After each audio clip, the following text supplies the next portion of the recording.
like to welcome you to our winter lecture series. It's in partnership with the White House Farm Foundation, and I serve as the director of the Boreal Mountains Conservancy. Marie is the vice president of operations for the White House Farm Foundation. Nick is the preserve manager. Spotlight's on.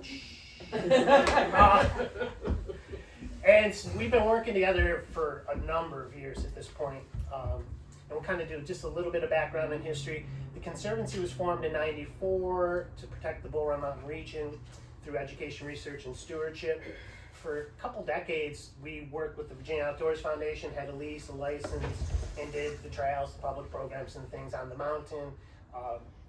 And really, you know, for those 2 decades, spent the majority of our time working on various aspects of the 800 acres and other spots. But during that time, we did a lot of different baseline research projects, mainly with animals. And so the Conservancy's mission from the beginning was defined as the entire length of the mountain, which starts in New Baltimore, there's a little Cheesecake Hut, Virginia National Bank, goes up to Aldi, where the fire department is or was, and that's about 18 miles. Geologically, it's 2.2 at its widest spot, and our mission area was 5 to 10 miles north, south, east, west. 120 square miles or so, depends how you want to calculate it. And so that led us into numerous things. One, we did a lot of those baseline studies on private properties like Arlington Outdoor Lab, at various farms and property owners farther north to kind of spread the reach. And then we also did various things in the eastern portion of the mountain, starting with Silver Lake is the biggest project. And so for those who've ever been to Silver Lake Regional Park, no one really knows this, but you can thank the Conservancy that you can go to that lake. We had a donor that had 272 acres, willing to give it to us if we could somehow get the county to give us the lake. And the original proffer that you were going to get from Toll Brothers Building Homes, like 3,600 homes, was just the road frontage that included the quarry and where Rainbow Riding is at this point. And the lake was going to be private with 12 big homes put around it. And things happened, some of the politics swayed, the proffer was changed. The county then had 233 acres that Toll Brothers was forced to give them. And we were in the proffer. They could have given it to us. We would have combined it with the 272, and you would have had a 500 acre public park. With the reverter clause, in case we failed to do what we do, or we just disappeared, it would have went to the county. Didn't quite work out that way. Powers that be would not give it to us, so that kind of fizzled in 2008, but you have the 233 acre park. And the donor's land's under an easement for a one-family farm. So you have still that 500 acre of open space there. It led us to meeting Scott Klein of White House Farm Foundation quickly in 2008, 2009, because he had a dream. Aldo Leopold was his hero. And he had a dream of buying out Villages of Piedmont 1, housing crisis, 2008, could economically be viable. He buys it out, changes the zoning, finishes Villages of Piedmont 2 to be residential, creates the 384 acre preserve around it, and he built it, bridges, beautiful interpretive signs, and no one came. So he came to us and goes, hey, listen, Michael, I'll sponsor you to do programs, will you start to do programs over there? And I warned him from the beginning, I said, once we start to do programs, people will find it, and people did. And so we've been doing programs there for almost a decade. And so if you come to our Leopold Preserve series, this month is Winter Birds. We do 2 homeschool programs over there. The Winter Lecture series is part of our partnership. And so, that's kind of how our organizations have been tied together for the last decade. And so it's been great. And I'll give a shout out to Leopold's Preserve. I know we're here and you're going to hear about the Boreal Mountain Natural Area Preserve, so we're just going to step aside. And what's unique about Leopold's Preserve and Silver Lake is they're firmly in the Triassic Basin. And when you think about conservation in Virginia, and you think about what the state owns, or what's been actually set aside publicly, you're looking at landscapes that were inhospitable to agricultural use, development. And it's a human relic that you have the Boreal Mountains in portions of it conserved, or Shenandoah, or Prince William Forest Park, which is on the fault line. Those landscapes were mainly only logged. All the logging was mainly done by the 1930s, and thus they kind of grew up before invasives, and those forests are intact, and you could buy it fairly cheaply because it was just from lumber companies or what have you. I mean, this is kind of universal in the United States. And so that's it. But if we could go back from a conservation standpoint, 800 years, 600 years, and we wanted to do the most to save the biota, meaning the flora and fauna, we would buy up huge swaths of that beautiful Triassic Basin and that very hospitable Piedmont landscape.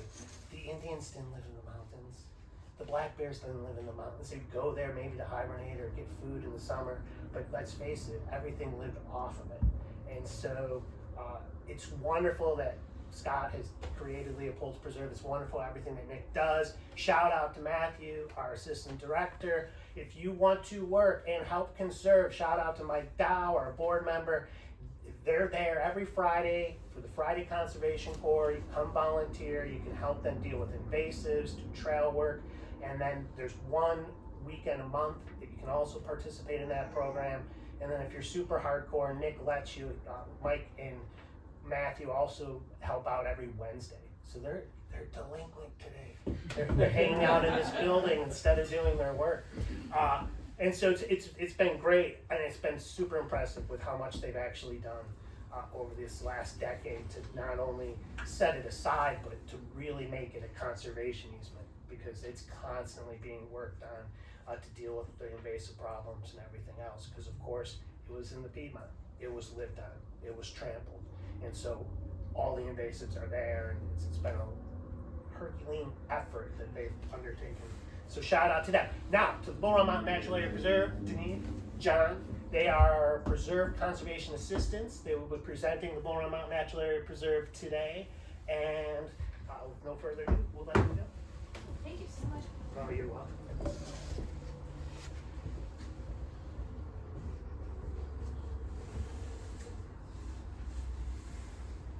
Does this work? Oh, yes, it does. That's great. Hello, everyone. Thank you for coming this morning. Today we're going to talk about all the land that way, the Bull Run Mountains Natural Area Preserve, and the project that is the Bull Run Mountains. So what is it? What progress have we made up into this point? And what are our partners as we go into 2024? This is me. Hi, I'm Deneith. Some facts about myself. I like animals, and I like mushrooms, and I like fire. I have a natural resource conservation background, and I did work out at Prince William Forest Park and Shenandoah with the National Park Service before coming here. So that is my background. And hey, this is John. I'm John. I'm the other conservation assistant here with Deneith, and yeah, we spend our time building trails, taking care of invasives, and hope to see you out on the trail. So what are we going to talk about today? So first I'm going to give you a brief history of the project itself and how we got here. What exactly do we have here? What makes this place so special? What are we involved with? Like John mentioned, like what kind of work are we doing out here? What is our link to Leopold's? You know, our bestie preserve maybe, and how we are doing collaborations and sharing with that. So that's what we do. Brief history on the Bull Run Mountains project. Just to keep some information in your brain, on this beautiful drone shot overlooking the mill in this mountain range. We have this mountain peak that's kind of diving down to meet with 55. That's Old Mother Leathercoat Mountain. And just keep that one in your brain as we move forward. But this is kind of like the view going up the range. I love that shot. So we have the Bull Run Mountain Natural Area Preserve, and then the project area. So the area of the large project, that's 13,000 acres. What is owned and what is the Natural Area Preserve is much smaller, about 2,500 acres. So for comparison, this is the land we are trying to set aside and conserve and protect and put under easement. along the Bull Run Mountains, from Olivey to Thoroughfare Gap. Some special zones within the Bull Run Mountains Natural Area Preserve. We have 3 of them. First is our north section, so a point up there. It is restricted access, so it's not public, not anyone can just go up there. We do a lot of our deer management up there, and we have a lot of cool cultural resources there, especially in our stone and rock walls, and John will tell you all about that a little bit later. We have some cool plants and a lot of niche ecological communities up there that stay nice because it is relatively untrampled, it being restricted access. And we have our Jackson Hollow area, our research site, that is more science focused. We do our trout releases there, which I'll go into about later on. We have a lot of cool little pockets of rare niche locations. We have our little pond that's like where our sphagnum sprites, a little rare damselfly lives. We have our whippoorwills that nest there. We're doing some research on their behavior with that. So that is our bring your students out, bring your researchers out. That's the hub. Less about hiking and less about the cultural, more about the natural. Other way. And then we have our public south section. This is the area hopefully most of you are familiar with.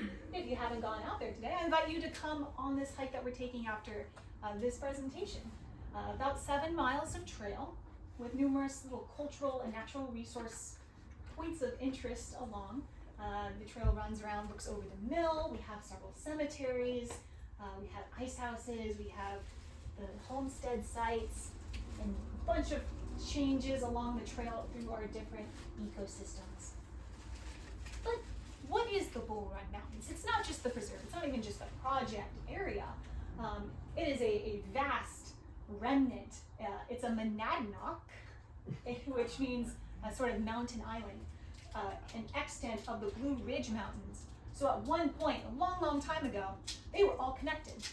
And since, the stuff between has been eroded down, leaving the Bull Run Mountains because it is made of this tough Cambrian quartz capped rock, which kept it standing firm at about 1,300 feet in elevation. What makes that special is all the communities, all the animals, all the plants are now stuck there.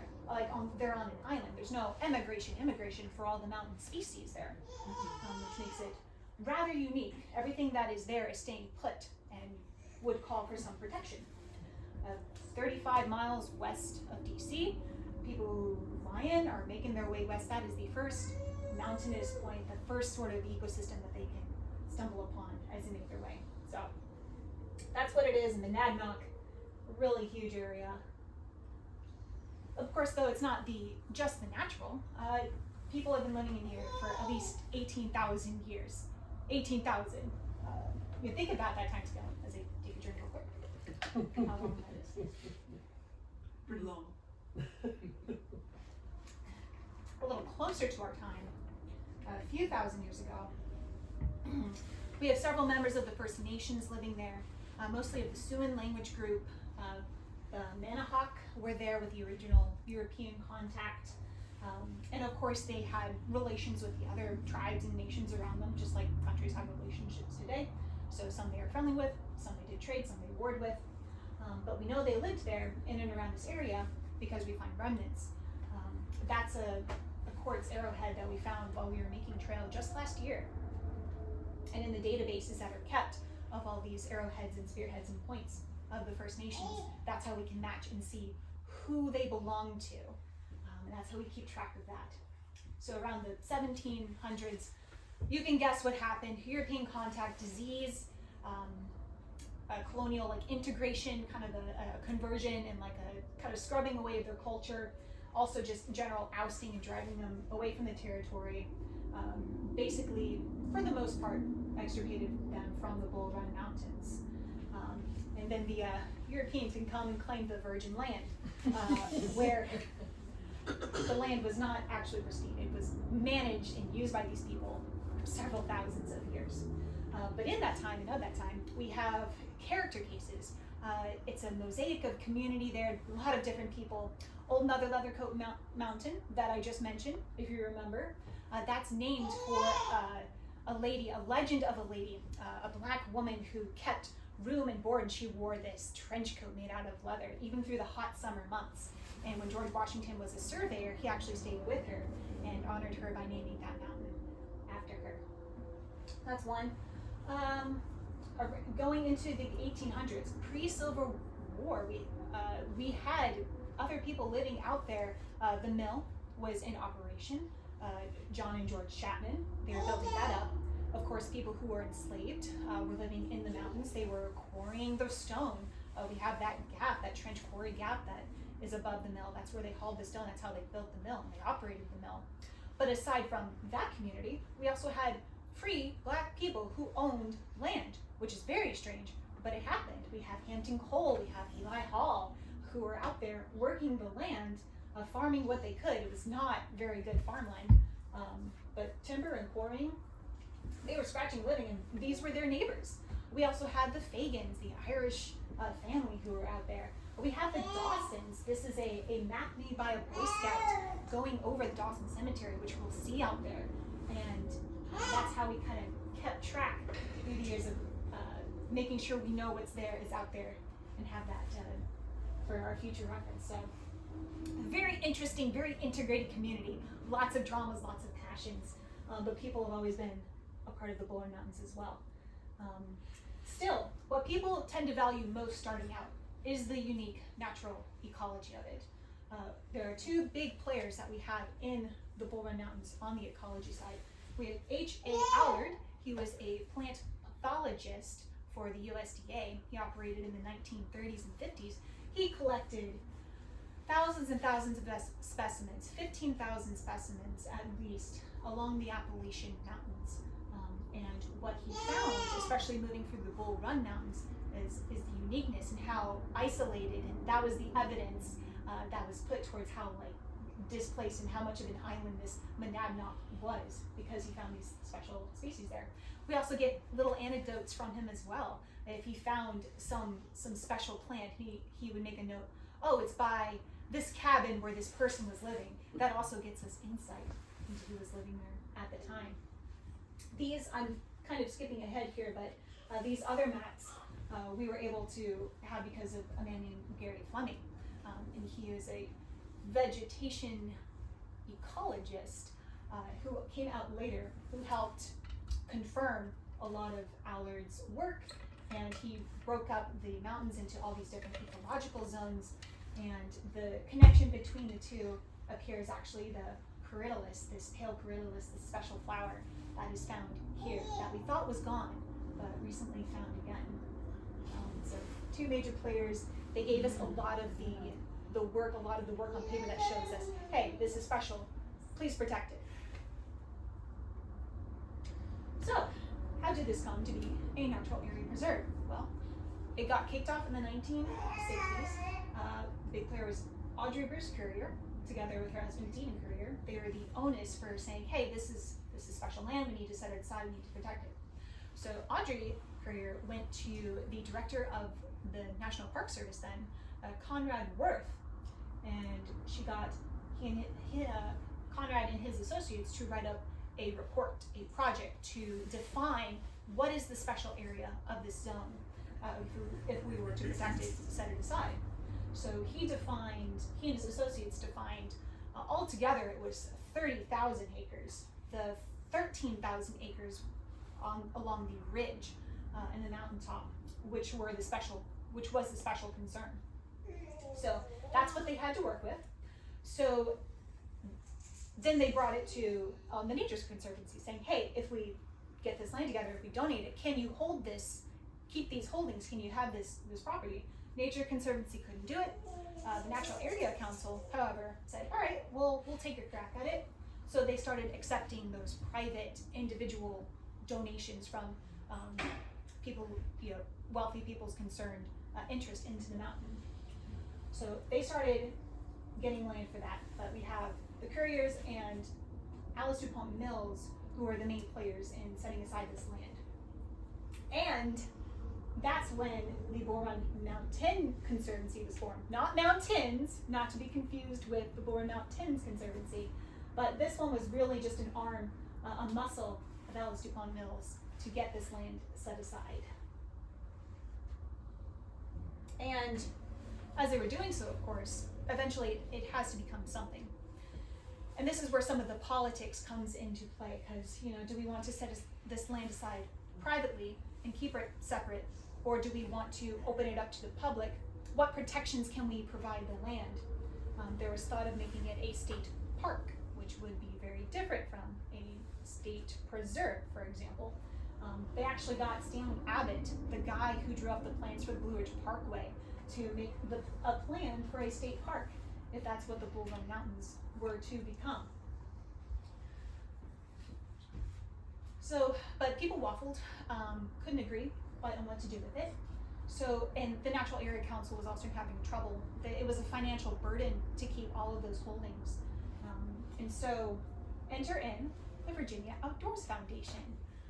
We came in 1974, but it was actually formed by the General Assembly back in 1966 as an effort to preserve open air spaces for the benefit of like the scenic and historic and the scientific land to be set aside.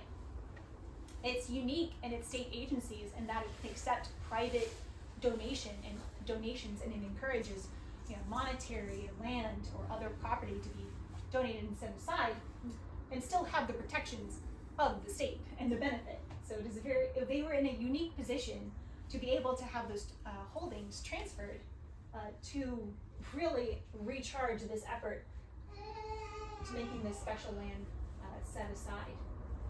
So that's about where we were in the 70s, and I'm glad, this is a gross oversimplification. This history is very complex, but through the 80s and 90s, the Piedmont Environmental Council got involved. They were a big help in donating land and money for us to get the land to protect and preserve it. Gary Fleming, whom I mentioned earlier, he came out and did a survey for the Natural Heritage Division of the Department of Recreation and Conservation and Recreation, and he brought up those environmental areas. They ranked the biodiversity significance on a scale of B1 to B5, and if you're not familiar, B1 would be this area is the only known occurrence of a thing, and B5 would be like your highway median, or just not especially special land. The Bull Run Mountains, that project area, was ranked B2, so very special. So that kicked off the evidence that was needed to make the Bull Run Mountains Natural Area Preserve. So finally, we have that in 2002, and the management plan written up in 2004. And then also in the 90s, we have all these different organizations helping to make it what it is. The Bull Run Mountains Conservancy doing the good work out here. Division of Natural Heritage, of course. The Mill Around campaign was also involved early on. All these different groups really close together, working to protect and set aside both the natural side and the historical side of this land. And then now we're here to today. And like I said, this was an oversimplification. We have a 30+ page historical document of the project. If you would like to read it or have access to it, talk to me after. It goes into much more detail, and it's worth a read. But this is the ADHD version, or if you have maybe a short attention span, is that people really care about this land for many different reasons, and they don't always get along with how they're going to set aside this land and what purpose they are going to put it towards, whether it be more recreation forest, like a state park, where it is geared to having public access for people to come in and to hike and to bike and to do all that, or if it is a state natural area preserve, which is very different at the state level. It's geared more towards preservation, and all activity is for the benefit and conservation of the land itself. So very important distinction. A lot of people cared, had a lot of different philosophies. Eventually though, this is the Bull Run Mountains Natural Area Preserve. That brings us to today. Here's a palate cleanser for those of you who don't like history. It's full of things I like on the preserve. This is a cabin, a structure that we have on the preserve. Some vultures nest in it each year. Yes. They raise their little Muppet babies. We have Baby butchers. lady slipper orchids, the locust tree, which actually I'm very fond of, and it blooms each spring. The sphagnum sprite I mentioned, little damselfly, and of course our little eastern spotted newt, left wandering. So that brings us to today, and what do we have going on here? The major thing in 2023 was we were working on our trail system, reinvigorating it, especially on some of the older trails. They were looking really bad, they were cupped, they were straight shots. We were trying to bring out the trail to some new sort of environment. So we put in a lot of work with our small and mighty team. We added about 2 miles of trail, including reroutes that we had to use in order to make other trail. Together with our volunteers and partners, we put in bridges. We had cemeteries that were overgrown with just invasives and shrubs that we released.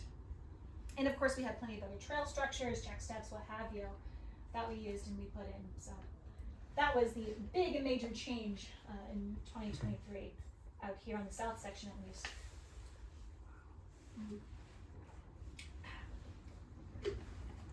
So along the trail, of course, we ran into invasive plants, which if you don't know what an invasive plant is, they didn't come here naturally, natively. They're out competing the natural stuff, natural plants.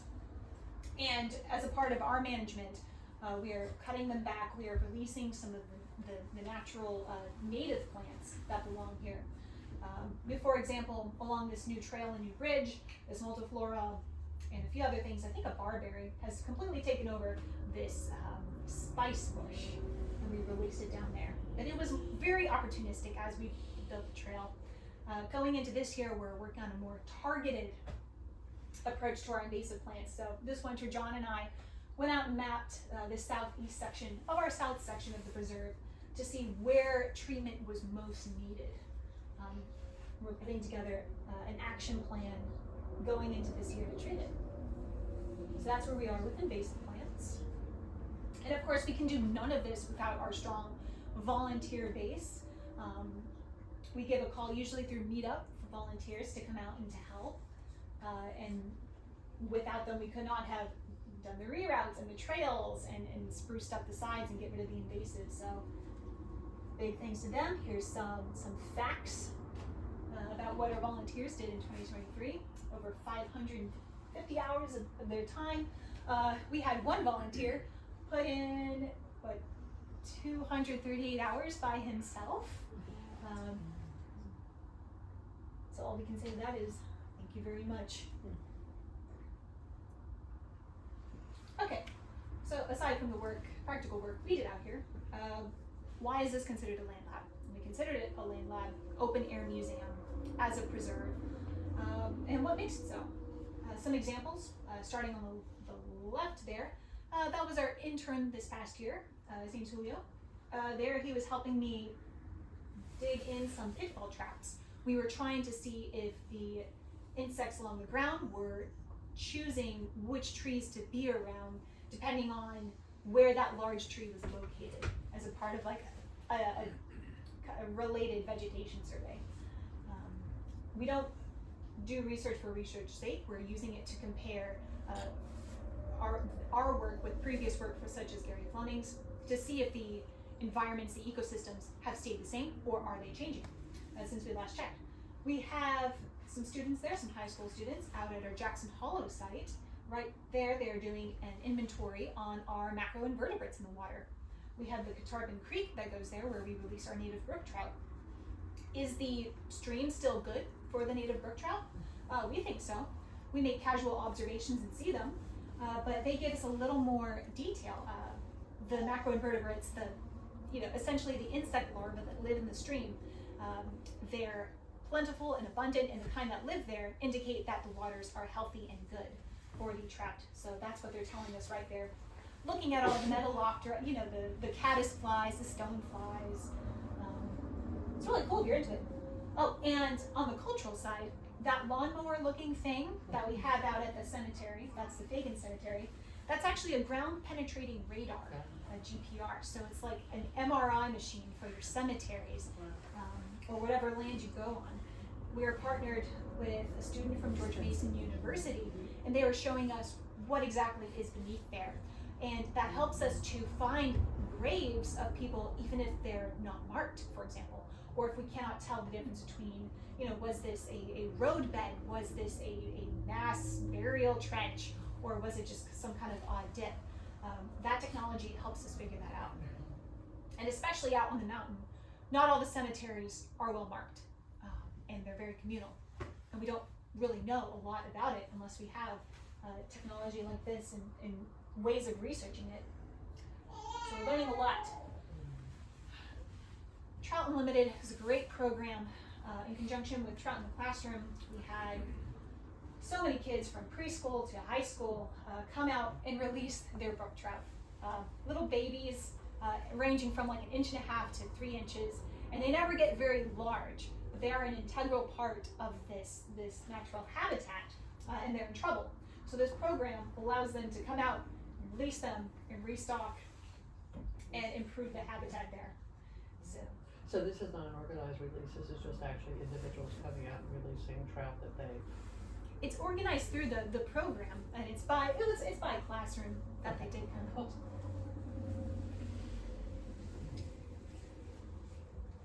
And then I'm just gonna kind of go through what we have here as a rundown. So with plants, cool ferns, we have orchids, we have one of my favorites, Drachma pulpits, that we just take note of, that we write down and take pictures of, things that we're trying to find. You can see Mia there helping me measure one of our larger trees. That was a part of the vegetation survey I was mentioning earlier, trying to see if these large trees, if the habitat around them have changed in the past 10, 20 years, going off of Gary Fleming's work, just to see if where they are is like the same kind of location. And up above, that's John and a friend. John, can you tell me what you were doing in that one? Well, we were looking for butternut trees, a tree that is endangered due to a disease, but we were finding more chestnuts that may have been mostly likely hybridized or not native, but yeah. So we were having some success, and there's a lot of chestnut regrowth, but they don't necessarily make it to live that long, unfortunately. Why not, John? Just because of the diseases. Yeah. And deer. Deer love this land. Chestnut, American chestnut, used to dominate the forest, so now it's more beech. So even going back 100 years, preserving what we have today, even if we ousted the invasives and made it perfect, it's not going to look like what it did back then, because these important species have been so diminished. And that's just one of the things we're learning. We're trying to find the holdouts, even if they're one of the hybridized replantings. Just a little note on lichen. I realize also that there's some moss in there, but we have lichen mostly in here, and I just wanted to point out that with the research that we do, especially in partnership with Clifton Institute, we were able to find a globally rare species of lichen here on the mountains, just because the environment was so right for it. And I'll probably butcher this, but it's a Canapermelia alabamensis is the name of that species. We have snakes here. I know that's not everyone's jam. And certainly our most charismatic species, like the timber rattlesnake, which is an isolated population, special because it's on the Monadnock and an island of the mountain. That's not up there, but we have some other species, non-venomous.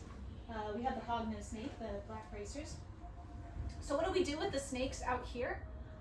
Well, if you're on Lauren's team, you inconvenience them.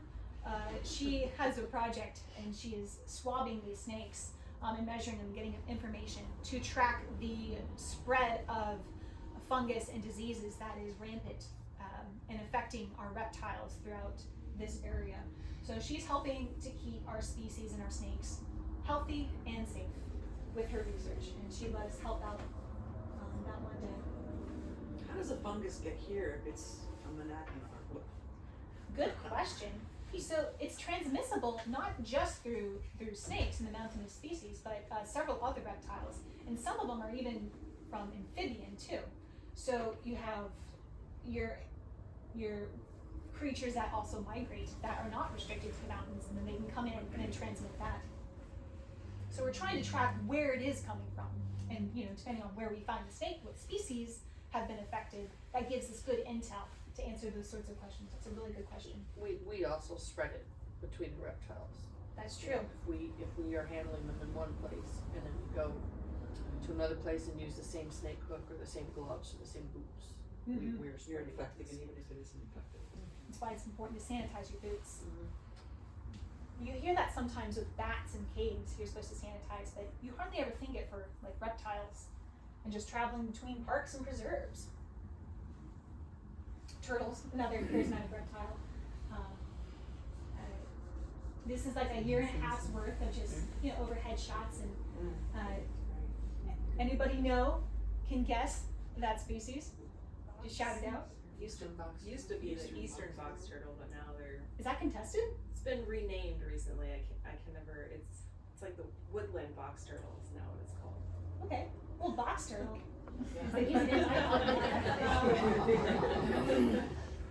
To keep it neutral. Yeah, I love them. All shapes and colors and sizes. The patterns are brilliant. They're a really special species to the mountain. They don't just live here, but they can survive here even in the winters because they have special adaptations. They can live for about 100 years. They never move very far, so they stay within a mile or two of where they hatched. And these are all box turtles except for one. This is an interloper. Yes, that is an Afghan or a Russian tortoise, a pet that somebody released out here. So John and I had to go find it, and he found it, and we brought it to a wildlife rehabilitator to rehome this poor misplaced pet. I hope this pet just wandered out, but they would not have survived the cold winters here. This environment was not made for them. So it's important, please keep your pets in where they're supposed to be, especially if they're the domesticated kind. And also, please don't take turtles to be as pets. Box turtles do not make good pets. They have a lot of specific needs, and it's popular, especially because they are so long-lived, for people to pooch them. We have a lot of charismatic amphibians out here. We're about to do our salamander night. That's where these guys get involved, the big spotted salamander. And of course, you already saw the eastern red newt. We have a high diversity of salamanders here in the mountains just because they get little niche locations where they can survive and breed. And of course, you have your green frogs and your wood frogs and your toads. And I think they're cool too. I think they deserve a spot. Slideshow. We have fungus, that's a big favorite of mine. It's really cool mushrooms. This past year we did a mycology hike, and we got so much love and attention for that. Everyone wanted to come out and see it. We have all sorts of fungus, ranging from the deadly destroying angel to these popular hen of the woods, chicken of the woods, all this cool stuff, amanitas, insects, and other arthropods. If you like bugs and like to take pictures of bugs, please come out and do so. We do black lighting night events out here where we can attract them and see what shows up, like all these lovely things. This comes from Michael Carr, who is partnered with us in learning what insects are out here. If you all are familiar with iNaturalist, all of these things, the lichen, the fungus, the plants, the animals, the insects, if you have an interest in learning about it and recording what you see, please do so. Take a picture or upload it through Seek. It all goes into the Bourne Mountains project that we have on iNaturalist. And if you find something and upload something that you observed, it'll automatically be entered into the project if you're signed up for it. And that helps us, gives us a count of what species are out here, of everything. Birds, plants, fungus, whatever you're interested in. So, we mentioned fossils earlier, or Michael did, and we have that out here as well, edging into also the Jurassic period. So this land, especially out here, we're finding fish, we're finding a lot of cool plants and scales, and we're doing research, heavy science with our paleontological partners out here on the mountains. And on the human side, on the cultural sites, a lot I mentioned already about the people. Today, what we're going through is we're doing research on the cemeteries, like I mentioned. Here on the right, I mentioned the Fagans, that Irish family. We took some high definition, had a special camera to get all the crevices of the headstone so we could read it. We used another, cutting edge technology software, paint, to make the lettering stand out so you could see it. And we're learning, of course, who was buried there via that method. This is pretty recent, who we're discovering and connecting to the deeds that were out here. We have Dawson and his family around that headstone, unique in that it is very carefully carved into. And we'll be out seeing there today if you come out with us. But for those of you who have already been out there, of course, it doesn't look like that anymore. In the years since the 1850s, now there's like a huge tulip poplar there. That little cemetery is completely different. We have in VOF BRMNAP, she's one of our historians. She leads the Black and African American history hikes. Right there, she's telling about the quarry trench and how people harvested or dug out the stone to make the mill from it.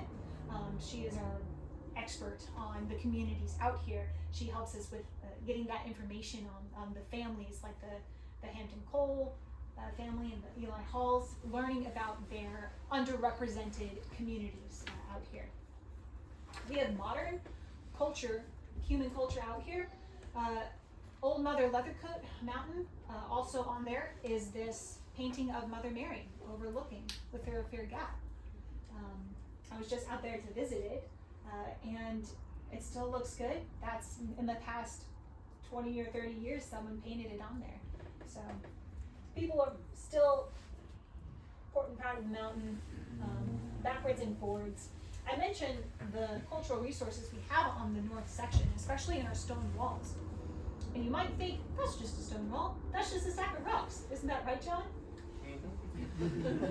So, for the early inhabitants of the mountains, there was a lot of hardships for them, but one of the redeeming qualities of deciding to settle here was the fantastic building material right under their feet.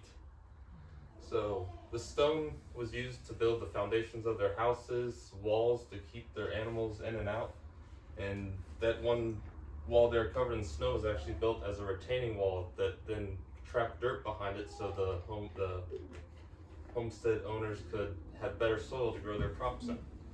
So the really important feature of the landscape, and they're found all throughout the mountain, and we decided to take on a little project of rebuilding one. And I went to a class up in Pennsylvania held by an organization called the Stone Trust, which teaches you the basics of dry stack stone walling. So no mortar, it's very important. Sorry. And yeah, so this is kind of the classroom setting. And if you're interested in learning how to do this process, I would highly recommend this organization. They have like beginner level classes that are just 2 days on a weekend up to very advanced like landscaper kind of classes. But some of the basic characteristics of a wall are that when you're looking at a wall, you're looking at the facade. So it's actually two separate walls, and then it's tied together with harding, which are just smaller stones that kind of interlock everything together. And then another key characteristic are these through stones here, which span the width of the wall and tie the two walls together. So these were the kind of characteristics we were looking at when we were deconstructing this other wall, which is that one right there. This is us in the process of deconstructing and rebuilding it. But yeah, so we're looking for these characteristics that would give us intel on who built the wall and kind of like what, how much did they actually know about building. And so we did find harding and through stones, which were characteristics that whoever was building this, had knowledge or was told that these were important characteristics to rebuilding the wall. But the tulip poplar next to it, which is not pictured but had other plants, so you can kind of see the roots here right there, and it basically just took the wall and threw it up and over. So there was really no hope for this wall, and so it was a great candidate for us to start rebuilding. you go to the next one. I just wanted to show, so the early inhabitants, this was like a very necessary feature for them to have, but like today we turn everything into an art form. So this is like this basic skill taken to the extreme there on the far left of me, where like everything's meticulously crafted and shaped to fit perfectly together. So it just kind of shows like how much free time we had today compared to the walls that were thrown up because they needed to get their cow in place, or they needed to keep their hogs in, or keep stuff out of their garden, compared to what we can build today, which is much more aesthetically pleasing, or not, depending on who you are. It took a long time too, Mm-hmm. just even rebuilding that wall. And of course, what else do we do with the people who were here, their walls, their homestead sites, their cemeteries? If they're living descendants, we contact them and we invite them to come back out and reconnect with their land. So we have descendants of the Fagans and the Robinson and the Gorhams that come out, and we're able to see the land that they came from. And that was just a special opportunity that we had in 2023 in order to do so, and a few years before with Fagans. Okay, so this is not a state park, it is a state preserve, more preservation focused. So how do we get the people out here if they are more of a biker, or they want to come with their dog and they can't? How can we connect them to the land? The history, the fun stuff going on. I already mentioned the mycology hike, that was very popular. That's like 20 people surrounding a jack-o'-lantern mushroom. Those are cool because they glow in the dark. But that's that one. That's still more of a hike focused thing. We also had an opportunistic wineberry pick and destroy day. Wineberry is an invasive plant, so we don't want that here. Even if we cut it down, we don't want the berries to be planted and resprouted.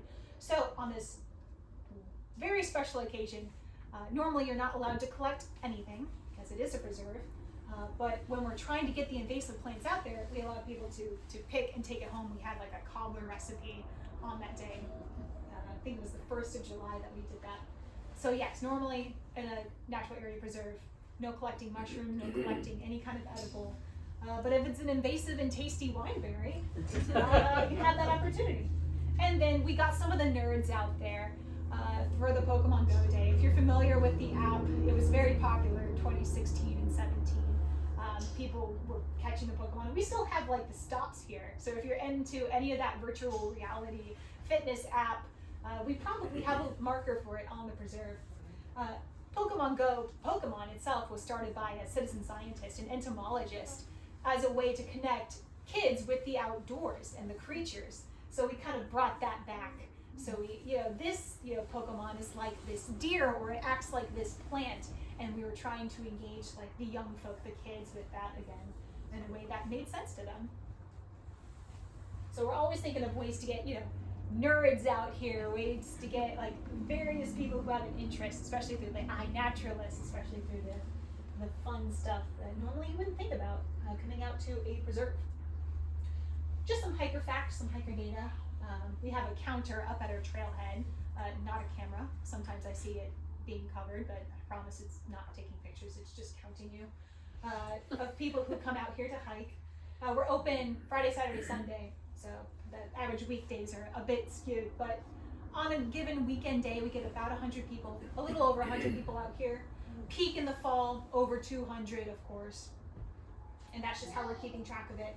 These events, like the Pokemon Go Day, the community hikes, even the restricted access hikes that we give on the north section, we keep track of, and we are bringing more people out too, and that's why there were 421 extra people coming out and connecting with the land. Does that counter tell you what time people went through? Not what time. I can go down and see. Maybe. So you're not finding people coming at night?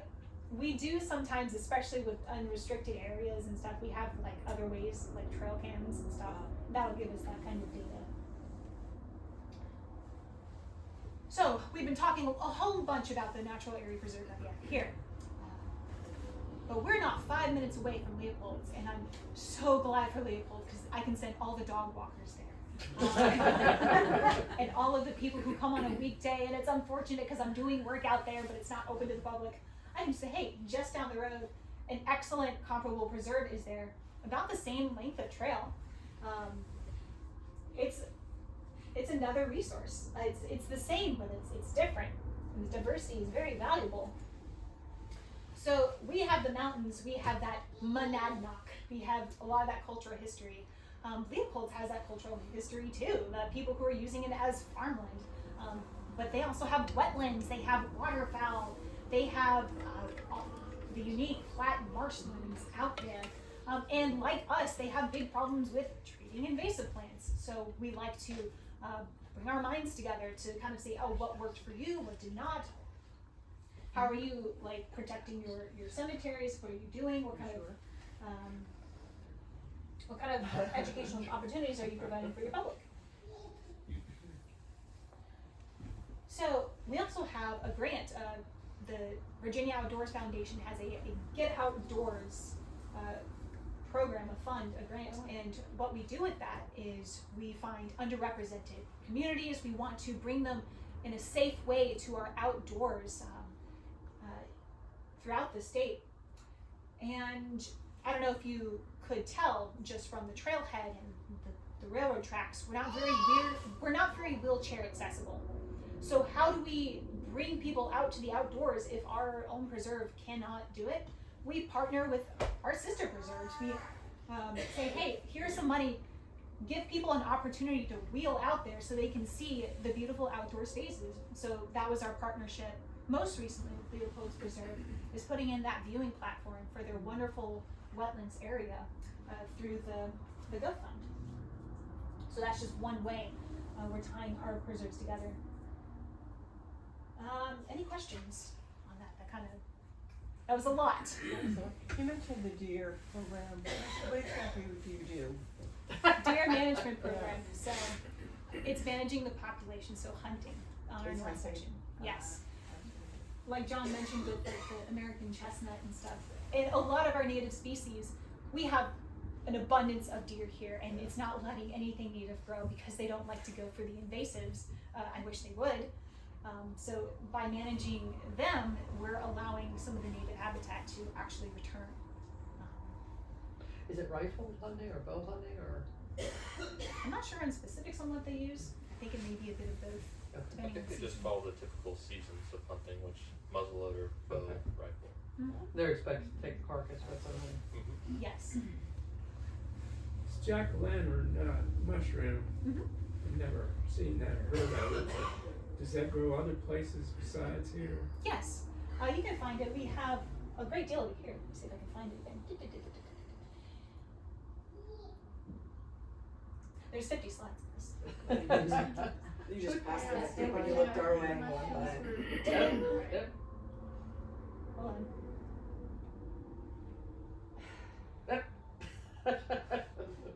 Okay.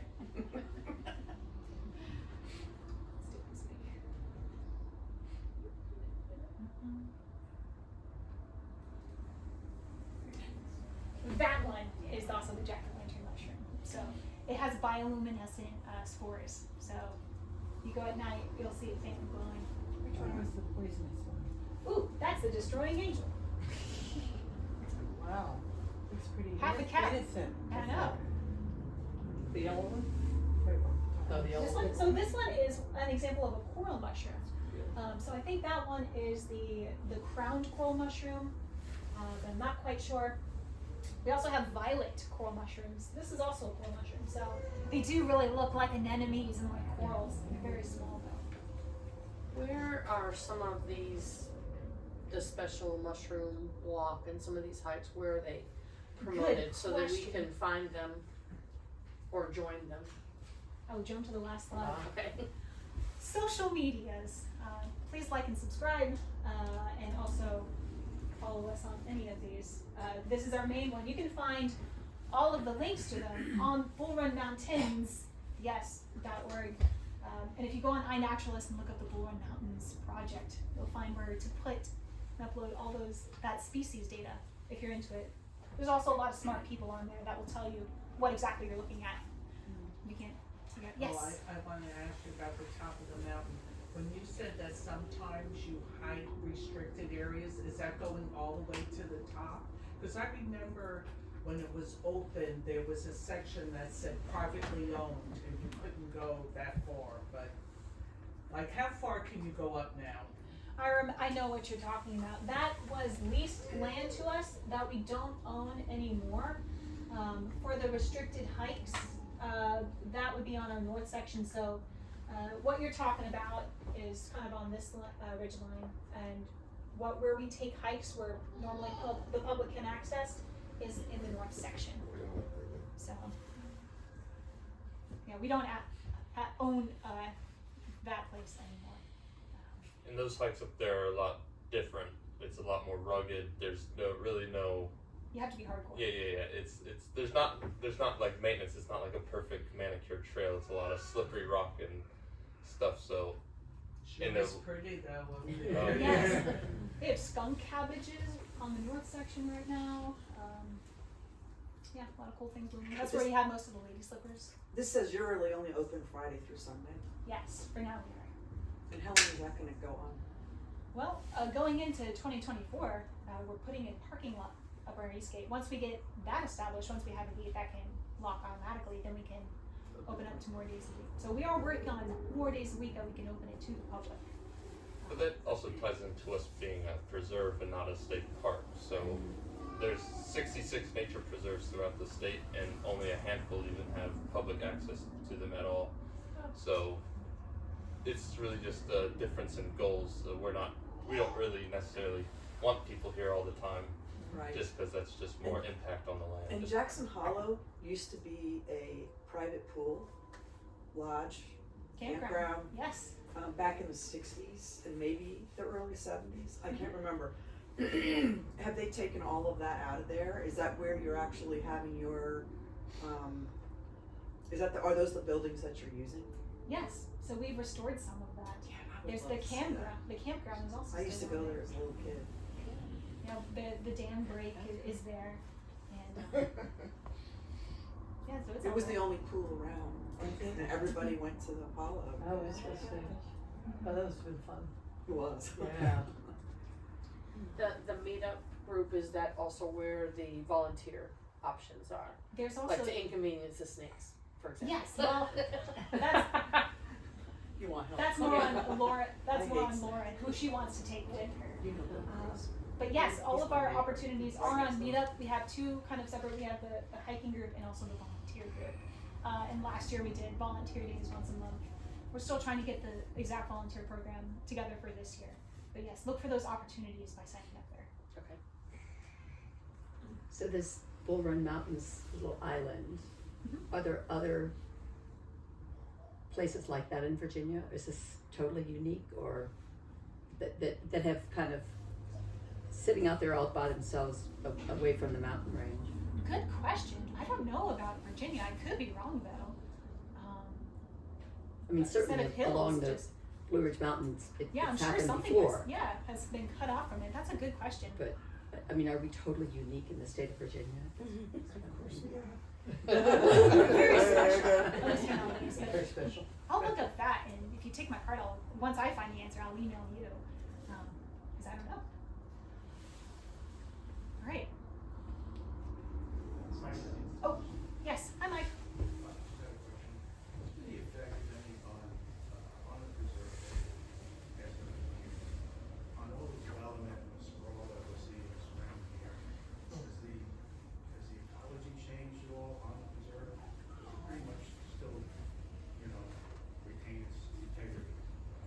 On the margins, certainly.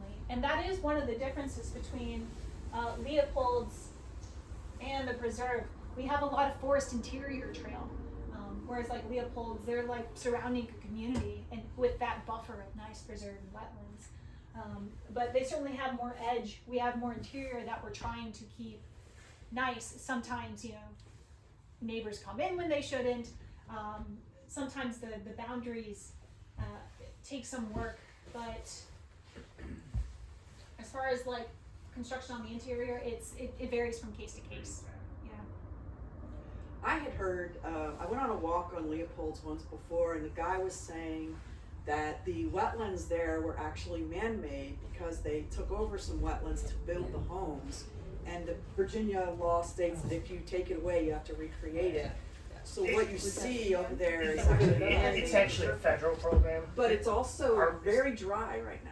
It's run by the Army Corps of Engineers. It's been around for about 40 years, and it was due to the dramatic loss of wetlands across Right. really all North America, but the eastern seaboard.